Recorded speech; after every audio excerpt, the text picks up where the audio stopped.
you for coming in to Deb Chanel's 48's World for her review on Jocelyn and Stevie J Go to Hollywood. Yes, I said Jocelyn because she is just pulling off stunts this segment or episode. Okay, get down. Sorry about that. But anyway, it's still the Stevie J and Jocelyn Goes to Hollywood, but I just wanted to just throw that out there that this segment, this particular show, it was Jocelyn's. Jocelyn. That's all I heard, and I was here for it. But we're speaking on season 1, episode 6. Take me to church, child. With the child was my part. Anyway, let's move on to clip number 1. Stevie visits Russell Simmons. I don't know what it is, but it seems like every celebrity that's in the music industry, I want to say since last year that I started peeping game. Why does everybody have to stop at Uncle Russell's house? Uncle Russell is the guru now? I don't know, but I'm gonna keep watching. But anyway, Stevie just drops over to Uncle Russell's house, which I don't know why he didn't do it the first time he came in. When he was just strolling on the little parkway, um, something like the Parkway Beach. They used to have in New Jersey, or that they have in New Jersey. When he was talking to Faith Evans, and she was trying to convince him to come and do a sit in one of her shows, and just to introduce her to the crowd since he was relevant, him and Jocelyn at this time. But yeah, I don't know why they didn't do that particular piece of going to see Uncle Russell then, because it seemed like Steve had been in Los Angeles for a minute anyway. But he goes in, he's saying what he's doing, what he's trying to get into, who he's trying to work with or will be working with, which is P Daddy, Puff Daddy, or whatever he goes by these days, that they're collaborating and doing some things together. And he was happy about that because it's focusing his career more so on himself now instead of, his misses. But, Steve is telling him, he gave up 4 years of his life for as trying to get his music career back on point. When I guess he's making songs or beats for different artists and trying to produce them in that way. Because, he was just saying, it's time to do me now. And he was trying to say, and I mean trying to say, because it wasn't convincing, that he was through with Jocelyn. They ain't living together. He tired of her. That's all they do is argue. But I mean, that's married life, right? So pretty much Uncle Russ was telling him, well, if it's over, it's over, but you made her better, which will pretty much make you grow in essence to all the stuff that you're doing positive for other people. You get it back in a certain way. And that's basically how you try and tell them. But I was like, now, why are you going to Uncle Russell for some relationship advice? When how many times have he been married and divorced, and how many failed relationships has he had? I mean, really? Mm, I don't know. Maybe it's a entertainment type of ritual or procedure you have to go through. I don't know, but it didn't. That really didn't make no sense. And then he was all um, telling him to do yoga, meditation, and chant some little mind developing type of chant where it keeps him, you know, focused and centered and whatnot.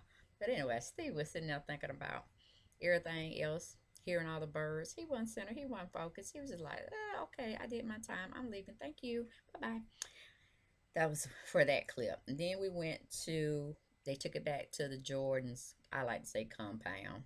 Or I can't say compound, but his little state he got. And they're sending Sade back home because summer has ended for some reason. I'm thinking, wait a minute, if summer ended, well, why Savannah and Stevie Jr. ain't going back home? But that was not neither here nor there. I was just trying to keep up with the scenes. And you know, they were saying, gathering all around her, giving hugs and kisses and da da da dee da da da da. And for me, I was glad to see her go, and I'm like, we got two more to go, because the oldest son, Dorian, he seems to like got his life together, kind of put it on track. He ain't trying to mince words with what his daddy should be doing, what he should have done, and all like that. He was like, let me get to this career, which is kind of seeming like he's falling in the same foot trap as his dad by, um, you know, want to follow in the music industry. And you know, he got a son. You know, it's almost like, can we get a stable job going, and then we can do this entertainment on the side until we're fully solidified into the business, you know, because Stevie's just getting his, or your pop's just getting his second win or third win, to try to do better within the industry. So I didn't feel good about that situation, but you know, keeping with the storyline, they're all, well, Stevie has told them, all the other kids, especially Dorian, to go on and take, you know, Miss Sade back so she can get prepped for going to college. So I guess she actually graduated this past summer. And since we're going back into um, the fall, I guess when they were taping, maybe she is going to college. But I'm like, kudos, learn much, learn a lot, be able to apply it to your life, and, you know, keep it moving. Be a sensible, um, smart, an adult, and make good decisions. Um, so kudos for her.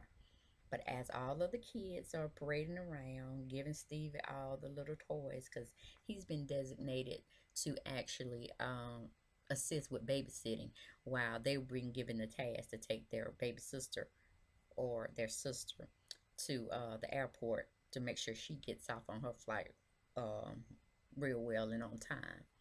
And that was a cute scene, how they was just throwing all the stuff on him. And he was like, wait a minute, where y'all, you know, I'm like, sit your butt down. You know where they were going.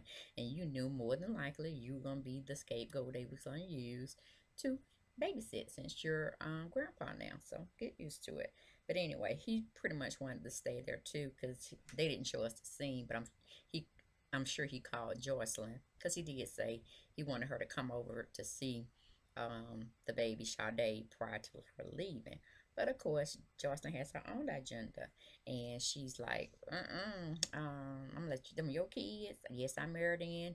I'm their stepmom, da da da da. But I'm not feeling you. You ain't been treating me right. You ain't been doing right by me. So let me let you have your time with your biological kids, and y'all, you know, build that bridge that y'all need to sustain to get over those rough waters that y'all that had transpired late earlier on in their lifetime. So I was like, kudos for her, you know. All right, just give him some family time, let him act like a responsible parent, and let him take care of the children. And you just sit back and fall back, play your role. And that was good, because she's really has come to the point where she's trying to work on herself. She's trying to be a better person, and she's trying to be a boss. And nothing really should get in the way of that. Even though she has made um, an oath or a vow to be married to Stevie, but you know, Stevie has done some things, you know, that are questionable as well. And I think, you know, the separation shouldn't go on too much longer, because it's evident that they do care about each other, or they wouldn't come around each other and be around each other when it came to filming, as well as, you know, in their days off of the camera. They just make good um, photographs together, and they look well, as you know, they complement each other as well. So anyway, um, going back up, or speeding it up a little bit more, Jocelyn finally comes over. She's looking sexy, she's looking good, her body's tight. And you know, Stevie's looking like, oh, okay, ain't nothing wrong in that category. Everything is still A plus plus plus plus plus. But you know, of course, he's wanting to get her back in the sag. He wants everything to go back the way they used to be, and you know, the same old dynamics and this, that, and the other. And she like, heard this song, did this dance, ready to turn over a new leaf. So I'm not buying it. I think it's pretty much scripted, but I can understand where she's coming from when it comes to the fact that she's been, well, they've been showing us only one side where she's trying to make moves, she's trying to break down doors, she's trying to reinvent herself. And I don't see Stevie out there talking for her or talking with businessmen about business and furthering her career in this, that, and the other. It's like, I don't really see any studio time going on where he's brung new music for her to try out, being introduced to her to see what she can do with it. I'm not seeing none of that, so I'm kind of like leaning on Joseline's side, like Janet Jackson say, "What have you done for me lately?" Ooh, yeah. You know how to feel. So I was feeling her on that. I mean, like, you calling me grandma and trying to put me in this arena and that arena, and we ain't even got the business straightened out, which it seems like their business life and their personal life is encompassed in one, and they're fine with it. They dealt with it from all this time, and it seems like nothing is flourishing for her at this point. She knows she loves Stevie. She knows, everything's good when it's good. But she's just looking out for the aspects of having money when you don't feel like doing this anymore. When you don't feel like this is the road you want to travel down. And who knows, she may become that woman who's going to have her own business, and she's going to have her own artists, and she's going to, being in the back, evaluating new artists coming in and taking them on her under her belt, trying to teach them about the business and how they need to be going. She may coin that way instead of performing, because we all know life comes with an expiration date. Same thing as careers. You can only travel a certain career path for so long before it gets to be um, boring, or it just don't strike you the way it once did, or you have lost passion for it, I should say. So, like you eat a Snickers bar for umpteen years and you just lose a taste for it. And it's not because you didn't like it, it's just your taste have either developed, more for a richer taste, less peanuts within it, or you just want to gravitate to eating something else. It's just your appetite for that has lost. Same with careers, same with just about everything that we partake in this life.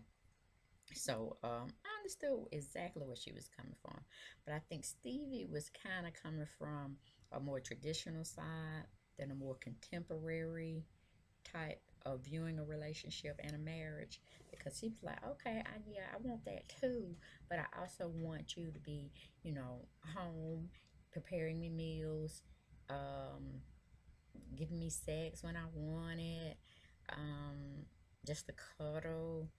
I want that side of it. And I'm like, well, I don't know if that's the particular woman you, in a sense, remade over, because you remade her over from being a stripper and being on the stripper pole and hustling for money that way. Now you got her as an entertainer where she's gaining a lot of self respect. She's trying to learn a lot more about the business, how to conduct her business life as well as her personal life in a sense.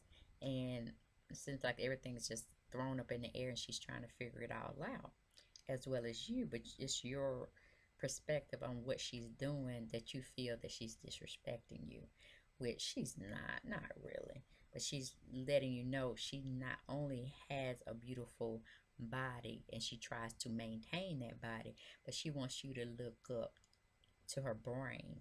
She wants you to take her serious as a businesswoman and talk to her, in the mind frame that you would talk with a man, discussing business and making more revenue for yourselves and your family. So that's where she's pretty much coming from. And I'm like, cool. Leave that joker, honey. Leave him in the dust. And when it all settles, he can finally figure out that he wants you and him, and what you want is to be equal with him in partnership, personally as well as in the business sense of frame of mind. So I was here all for that. We can kiki, laugh, and do everything else after we've gotten the business straight, our relationship straight, which it shouldn't be that way. It should be a relationship first, then the business aspect, and then you continue on to elevate yourselves, from that point. But child, he be like, I ain't hearing, I ain't hearing, I ain't hearing it. So they both pretty much leave it like that. Nothing has been settled. He still love her when he looks at her, when she looks at him. The magic, as they say, is still there. But like I said, she just wants to be taken serious. Okay, then we move on to Stevie Jr. and Savannah's mom comes to visit. Her name is Antoinette Bennett. And I'm trying to think, did Stevie just like older women or something? And was Joseline pretty much the first one that he got that, was around his age? I don't know. But this particular young woman, she looks very well solidified in who she is.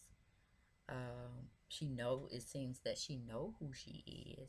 She doesn't look like she's a pushover, but she does look older than Stevie, by a few years, maybe 6, maybe almost 10. I'm just guessing.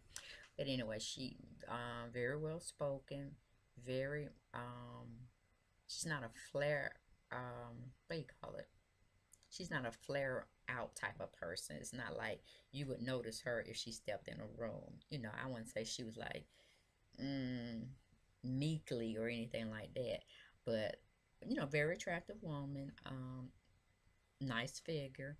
But it just seems like she's more of a mommy type um, parent, housewife type of parent, but has a lot of smarts about herself. So I was like, kudos, Stevie do be messing with smart women. Okay, all right, I'm peeping game.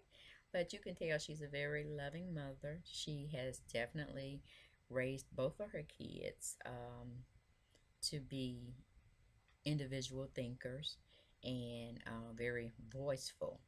So, and it seems like she does cater to them a lot. I don't know if she has anybody in her life or whatever, but it was a cute scene when Stevie was, bringing her in the house and hugging her and, making her feel at home. And then he wanted to go out. Well, I guess him and her could talk more privately. So he pretty much was like, let's go out on the patio and we can talk, this, that, and that. And then as she was walking out, and then he came in like he was trying to hunch up, like pick at her booty.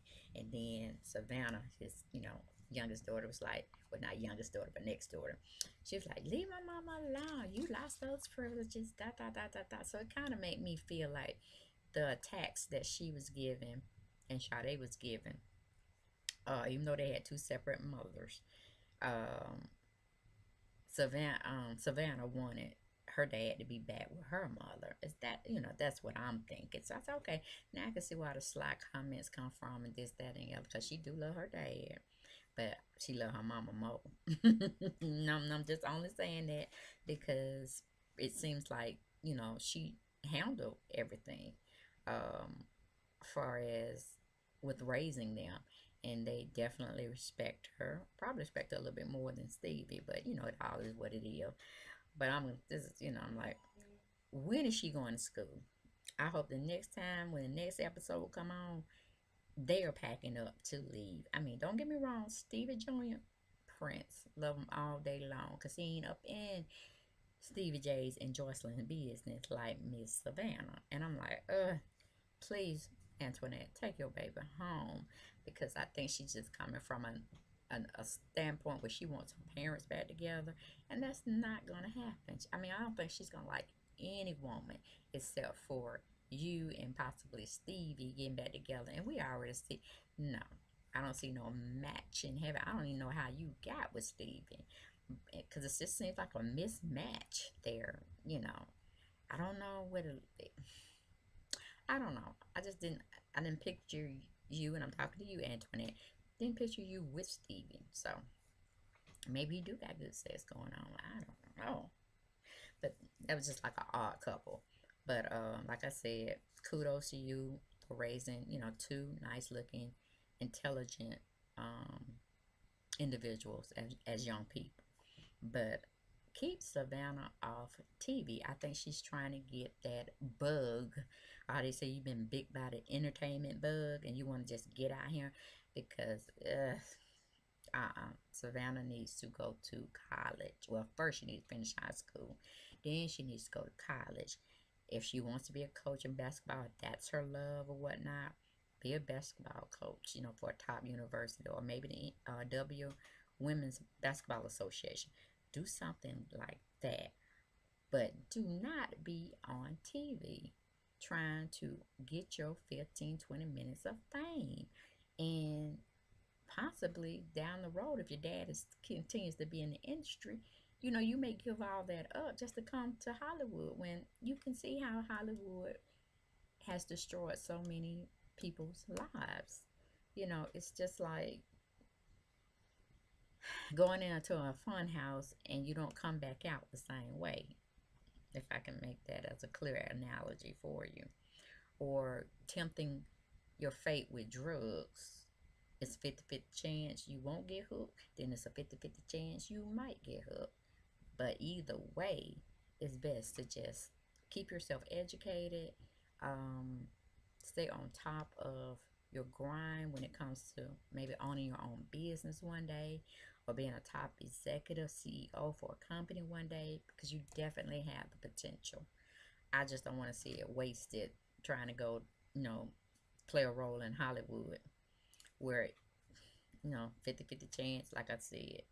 But with an education, with your drive and your determination and your vocal, meaning how you voice your opinions, you will go far. I can guarantee you on that. So that's, pretty much he was trying to basically talk to his, I want to say his second baby mama, because Dorian was his first. So this was his second baby mama. And I think, no, it might have been his third baby mama. Don't quote me now. Miss Antoinette Bennett. But, he was telling her basically, hey, you did a wonderful job. Dog, I'm sorry that I wasn't there. However, I'm going to pick up the pieces and I'm going to take that pole that you do in racing when you pass them off in, what do you call it? Um, when you're doing a sprint and you're on a team, a relay, and you're passing a baton off. So he's saying, I'm picking up that baton and I'm gonna go with it because I know I've done wrong in my past. I was selfish and I only thought about myself, and I'm only getting older and our kids are getting older, and I know you've done a lot, so let me help out now that I can. And I'm trying to get back in the business and do right and get this money so I can participate in the latter part of their growing up stage, and in the little development stage that you do go through. Let me help them out. So I was like all the way there, and it seems like she was all the way there too on that type of plan of action. And I'm like, yeah, so she can have some time to breathe and live, and you will have to worry about the financing, Stevie. It's your time. Take a hold of it, because you still got baby Eva running around now, and you thought Savannah Sade would give you a hard time. Child, please, you wait till Miss Eva get a hold to it. Child. But anyway, that was a little funny scene. And the next clip goes on to Stevie has picked up his mother. And I don't know if he picked her up from the airport or did he pick her up from her house. I kind of missed those details. So if anybody want to enlighten me on how we got her, please share that with me. But he gives a little dramatic story about how his mom, I guess, had abandoned him or gave him up because she was having issues in her earlier adulthood. Because it says Steve actually says it himself that he was living with his dad since he was 8 months old. So I was like, okay, wow. that's a story there. But anyway, it seems like he actually went and found his mom. He made amends with her through whatever situation they were going through, and I applaud him for that because most people, they don't go back. They don't try to repair and the damages. They just feel that they were abandoned then, and they're gonna learn from it. And if they do have children, they're not going to abandon them like their parents did, or they're not going to have children at all. So they won't have to face that type of issue or that being brought back up in their life and them having to have to reflect back on their childhood or what was missed out on. But it seems like it wasn't meant for television, or maybe the mom didn't want her business being exposed that much on TV about why she gave Stevie up or she didn't raise him through his formative years, or really his first stages of development years. So, and we didn't have to know. If they don't want to give it to us, that's less stuff we have to scrutinize on. So, it was kudos for that. But Steve, it was like, Steve act like he ain't got no hotline to the Lord, honey. He was like, Mama, with your praying self, I know you got it tight with the man upstairs. If you could just have him help me out with this Jocelyn situation, because she just about to worry me crazy. And his papa said, oh, honey, I love Jocelyn, da da da da da da.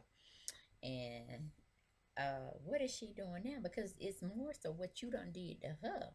Because I'm on her side. And he was like, Mom, we just fuss all the time. I'm just tired of fussing. I just want her back in my life. I wonder how it used to be and this, that, and the other. And um, he just pretty much want to do a pity party with his mama, make her dote all over him and pat him down, like he's some little lost puppy, and saying it's gonna be all right, da da da da. Mama gonna fix it. But he was just going on talking about, I know you got a hotline with the Lord. I know you do. You a prayer woman. I'm like, Stevie, stop it. Stop it. Everybody got a landline with the Lord. Just fall on your knees, honey, and say whatever you got to say, or go in your closet, shut the door, and get on your knees. And you don't have to expose it on television, And I was like, Lord, this boy. But he was, he has that look that he could have been on tore up everything in your household when he was little. And once he cut that little smile or that little facial thing he threw, you'd be like, okay, I forgive you, but get out of my way, whatever. So it kind of made me chuckle a lot during that scene. And then we get to the Mandarin kitchen, and the Stevie has basically had told his mom if she could talk with him, and she agreed. So the next scene, it goes into the Mandarin restaurant, where Miss Penny, which is Stevie J's mom, had requested Jocelyn meet her at, so they can have a little light lunch, talk over little, little things, and just see where her and Stevie are, because she wants them to stay married. She wants them to work it out. Because they did take their vows, and she just has um, a fun spot for her, soft spot, I guess I should say, in her heart, for Jocelyn, because she admires her. I don't know if she had some flamboyant ways such as Jocelyn is displaying now when she was much younger, or what, but she loves herself some Jocelyn. So she's basically telling Jocelyn, well, what are we gonna do about this situation? What's going on with you and Stevie? I need y'all to act right, and da da da da da. And Jocelyn was pretty much telling her side and this, that, and the other, and saying she just needed to have some me time right now to just think everything through. I mean, because neither one of them has gone to no divorce attorney trying to seek retribution that way to say what is it called, irreconcilable differences, and but you would pretty much put on a divorce decree. Um, if they really both were serious that they wanted to dissolve the partnership or dissolve the marriage. But neither one of them has even gotten that out their mouth. So we all know it's just pretty much they just doing what they want to do for this particular season per se. But just I mean Justin seems like she really loves her and she really respects Stevie's mom, and just reaching out and talking with her, was a good thing. But anyway, Miss Penny asked her, for another favor. Can she come to church? Can she come and sit with her and praise the Lord? And, maybe it'll have some reflection on both of them to where, they wanted to continue their relationship and how they want to see it to go, even if they had to go possibly to counseling. And of course, I'm just putting that in there. But usually when you can't get along, you need like a mediator, a biased, an unbiased mediator that don't know too much either about you, and she can or he can evaluate each side from a normal perspective of how things are supposed to flow in a normal relationship that's healthy.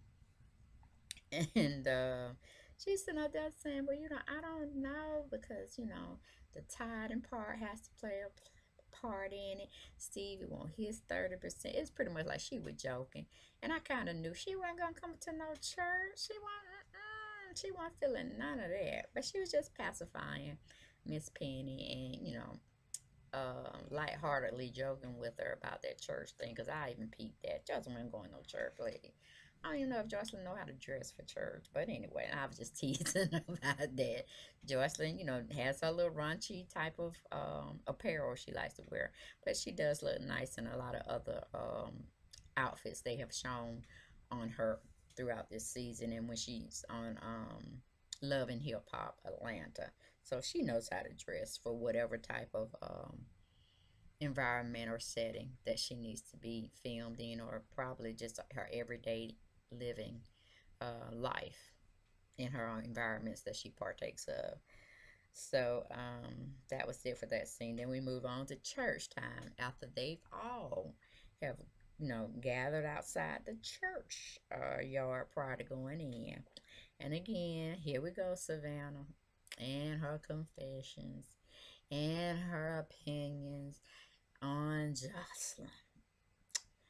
But since, I'm coming in with that theory that she pretty much just want her and her mother and Stevie to get back together. So I'm going to have to side eye her, as my mentor says. Sean Bradley, side eye her for the rest of this season, and hopefully she would not be back on camera for the second season, because I'm sure it's going to be another show given to Stevie and Joseline, being in Hollywood and promoting themselves on that level of achieving success in the industry. But she goes on her little rampage and be like, "I'm grown for business," and I'm just waiting for Stevie to shut her down completely and say, "Look, if you don't like my lifestyle, you don't have to like my lifestyle when it comes to who I want to be with and lay with and possibly have offsprings with. That's not your call. So you don't have anything, do you hear me? Anything to say unless you're going to say something positive and constructive, but leaning more so on the positive side when you are speaking of my wife, Jocelyn." Okay? So I'm just waiting, or maybe her mom, Antoinette, can tell her, she's being very disrespectful. She's putting stuff out there that definitely Jocelyn is going to hear and view when the season comes to its closing. They're going to have to do, the reunion. They're going to have to see all this stuff play back and who was being fair and who was being unfair and who was having loose mouth. Um, accusations or perspectives where they didn't need any there. So it is what it is. But I'm just, usher her on out. Please usher that little baby on out, child. Woo! But anyway, we're in the church scene, and Pastor Clinton is up there preaching, and I know this whole part was just scripted. You know, he's calling the saints together, D and I and whatever, and he's asking Stevie to, you know, give him a little hymn, and Lord, he tries, goes on. Well, let me put it back. Let me just go back a little bit more. You know, they're meeting outside to go into the church, and they're trying to figure out where Joseline is. Of course, Savannah done had her spiel, whatever, her fun making. So all of them progress on into the church. And one thing I want to say, Stevie, ain't no sense of having your children look like I don't know what going to church. I mean, when you go into the house of the Lord, you're supposed to wear your best attire. And your kids talking about some red bottles and this, that, and the other. Oh, no, no, no, no, no. They should have been better dressed, Stevie. And I'm gonna look forward to you upscaling them. I mean, Dorian was fine. He was professionally dressed for the attire. But Stevie J, Jr., and Savannah, mm-mm. No, ma'am. No, ma'am. So I'm gonna need you to handle that. I mean, I know sometimes it's come as you are, but how you're flashing around that you got money to JCPenney's work good. Hell, Walmart work good. They got some nice church clothes only for those venues that we want your kids to be looking good. Not just knowing to do the right thing and being academically smart and street smart. We want them to be looking right, on point, just like you and Joseline are on point. Do you hear what I'm saying, Stephen? If you ever catch my reviews, I am steadfast on that. Okay? And you know, I like we're not going to talk about that no more. We ain't going to talk about it no more. Because I don't make my point. But anyway, they get to the point where Pastor Clinton is passing the mic for Stevie to give his rendition of a hymn. And, he was doing real well.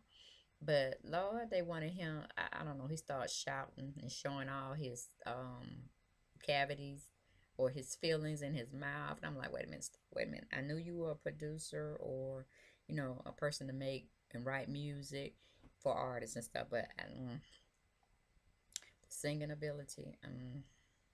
Maybe you were rusty. I don't know. I don't know. Maybe need some tea or something. But anyway, that's where we were with that. But he called himself getting the spirit and trying to trying to think things through with the Lord, being in church and this, that, and the third. And then, they go to commercial and they come back and Stevie up there giving his testimony, Lord. I'm like, okay, Lord. Okay, you don't brought him from a long way. He said you don't kick this drug habit. And I don't know if you can kick a drug habit. You can get better with it and strive to stay sober from it. But, that's a battle every day. That's a demon you have to walk with every day. And, to me, he's looked like he's winning because he seems healthy. He looks healthier.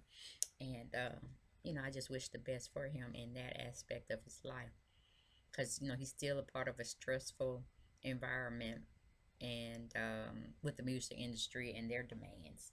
And then he has his demands with trying to keep his family together and more in unison. And then he has the issue with Joseline. So, he does definitely have a sour pickle of a relationships. So I'm hoping it doesn't stress him out that much to where he comes off his sobriety pedestal. From keeping him definitely in prayer, that and other people that fall short in substance abuse of any kind.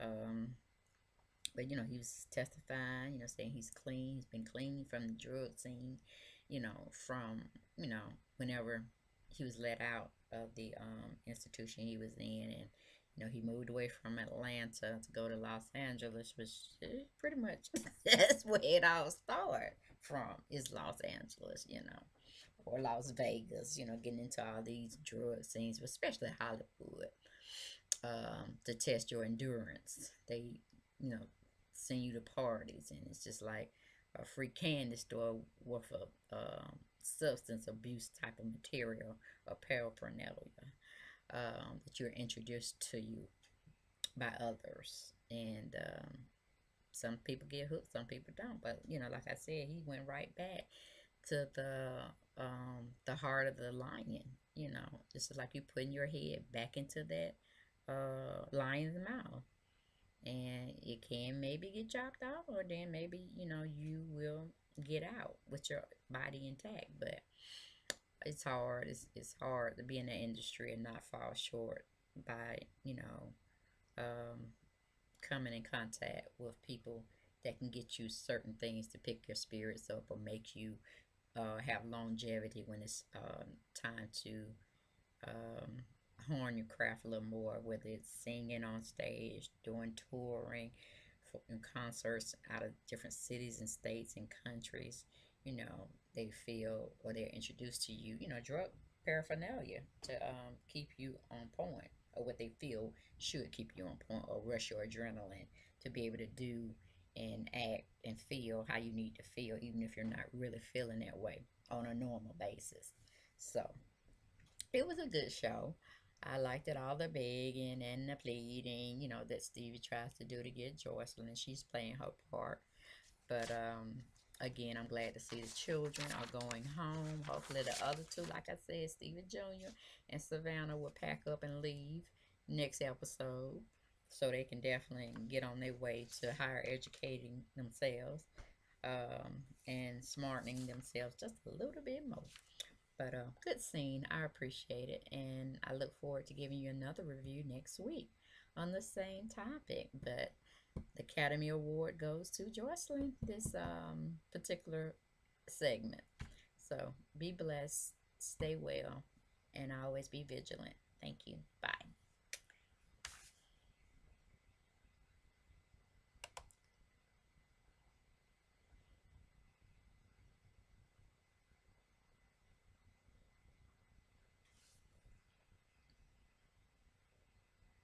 Can I say stop?